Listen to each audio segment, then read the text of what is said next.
Hi, my name's Emily Smith. I'm the Environment Manager at the Angling Trust, and I'm here today with Steve Tapp to talk about the ANLRS National Line Recycling Scheme. So Steve, first of all, what is the impact that recreational line has on the environment and on fish? I think very few people realise how long mono lasts in our environment. Monofilament was developed in 1939. Every £1 breaking strain of line takes roughly 10 years to break down in landfill, and then it's still microplastics. And if you look at the reality of that, any line above £8 breaking strain is actually still in our environment.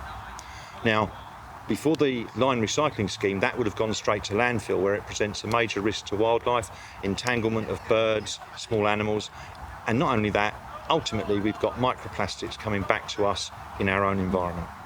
It's amazing, isn't it, when you just say those facts there about it not going away. So this is why yourself and Viv have been working on this ANLRS National Line Recycling Scheme. So how did that set up and how does it work? Tell us more.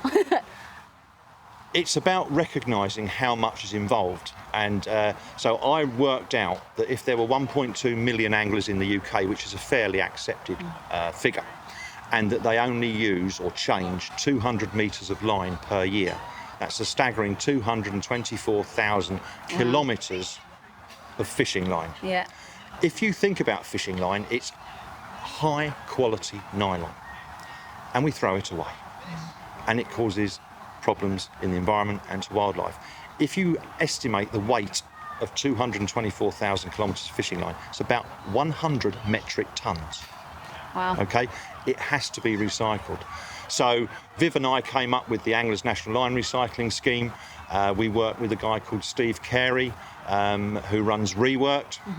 He's an angler as well, and so we collect the line via a number of shops in the UK. 335 are signed up at the moment. We have 176 other sites, such as the RSPCB buildings, nature reserves, and the line comes back to us, goes off to Reworked and comes out as product. Ah, amazing. So how do they get involved with the schemes and how do they send it to you if they want to get involved? So a tackle shop can register on our website. We will send them a window decal which identifies their store as a line recycling point. We ask them to provide a bin, £4 or £5 at Asda. We'll send them some nice stickers to go on it. And then if they respool line in their shop, that can go in the bin, and they can encourage their customers to bring line in. What we are finding is the shops that have signed up to the scheme, it actually brings them customers. Customers are discriminating to go to a tackle shop that offers the service because of that reason. Equally, you can send the line back to us by post, and there is a postal address on our website that people can go to and find. Fantastic. So there's no excuse to basically recycle their line and their spools, really?